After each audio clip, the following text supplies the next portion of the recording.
In many quarters, there is a desperate need in America today, in America this week, for a healthy dose of religious humility. There are too many people getting too much face time on television who claim exalted status for Christianity and who are demeaning other faith traditions, particularly that of Islam. And my friends, this has got to stop. The trigger for this latest wave of intolerance is media coverage, many of you have seen it, about a plan to build a Muslim community center 2 blocks from Ground Zero. The center will have a mosque, an auditorium, and a pool. It is modeled after YMCAs and Jewish community centers all across the country. For all I know, it's got locker rooms and childcare. Now, to be very clear here, reasonable, faithful, caring people can disagree about how they feel about this facility being built so close to Ground Zero. But that does not justify the wave of fear and suspicion that has washed over this country over the last 10 days. The media are now calling this a wave of Islamophobia that is sweeping across America. I saw a story this week on CNN about a minister in Gainesville, Florida, who has declared September 11th of this year Burn the Quran Day. Thank you for your reaction. That was mine.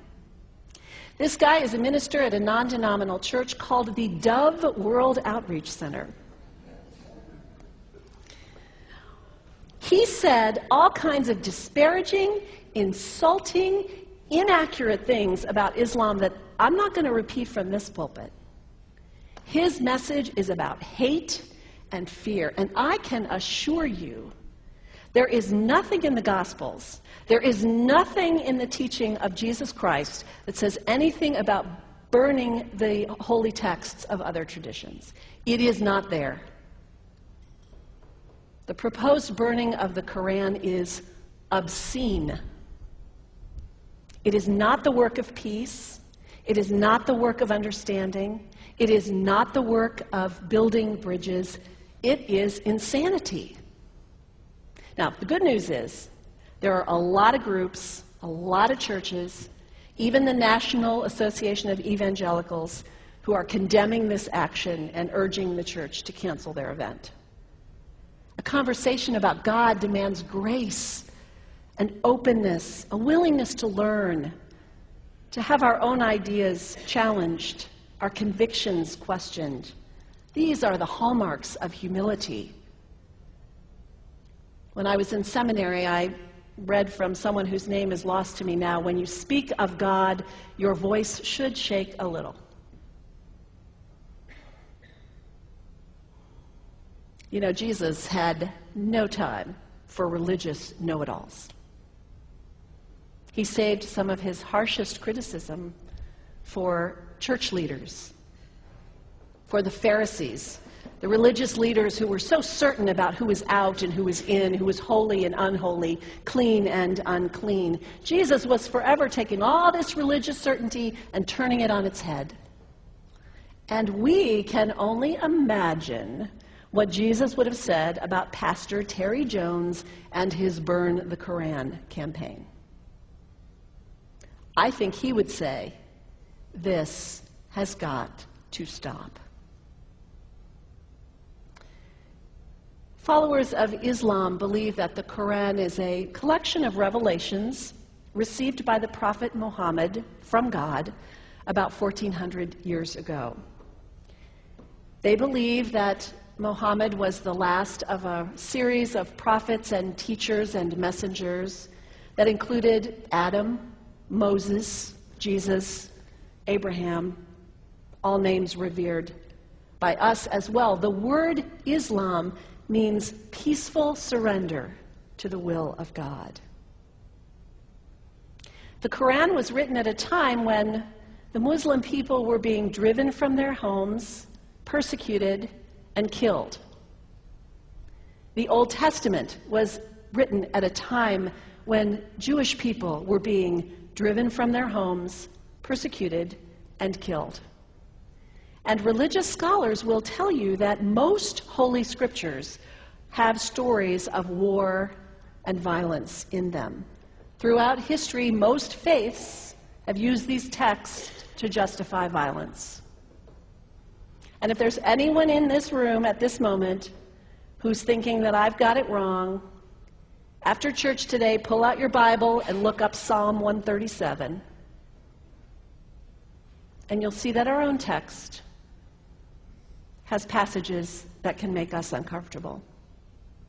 But also, like the Bible, the predominant message of the Quran is of peace and care and loving God, justice, care for the neighbor, care for the stranger. In the Bible, we have thou shalt not kill. In the Quran, we have whoever kills another, surely he is killing all of humanity. And whoever saves the life of another, surely he saves the lives of all humanity. These are words of peace, words of faith, words that could save the world if we would take them to heart. The second thing you can do the next time someone sends you one of those emails demonizing Islam, delete it. Don't forward it. Don't participate in the stereotyping. Don't give in to your fear. It's okay to be a little afraid. We all have those emotions. Just don't give in to it. Don't sign on for it. Don't focus on this tiny group of extremists who commit acts of violence. Focus on the hundreds of millions of Muslim people in the world who are people of faith, whose priorities and concerns and families are not so different from your own. And third, when you think of Muslim people, think of individuals. Think of the professor at Ohio State. Think of the engineer at Honda. Think of the teacher at the elementary school down the street. When you think of Muslim people, remember those who died on 9/11, not the hijackers. There was only a handful of them. Remember Mohammed Sunhami Hamandi.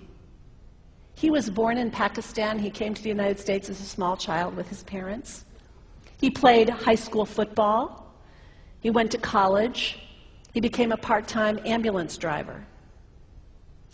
He died, this Muslim young man, on 9/11, trying to rescue people and save lives. When you think of Muslim people, remember Mohammed Salahuddin Cloudhurry.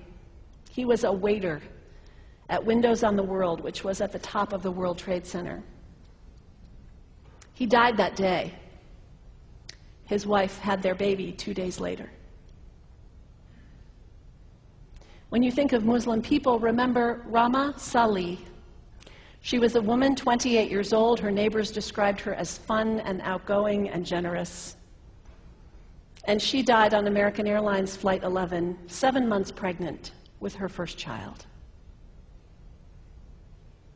Remember the founder of the Islamic Circle of North America, who worked in the World Trade Center and also died on September 11th. That same group now is giving away tens of thousands of copies of the Quran in response to the campaign about burning the Quran. In the language of their own tradition, they are spreading words of faith and peace and hope. One of the ladies at the 8:30 service this morning said to me after, maybe we should declare September 11th, buy a Quran and read some of it. It is for us to share our message of love and hope and peace, but let us do it with grace and respect, and above all, humility. God grant us, as individuals, as a nation, as Christians, the humility for this work.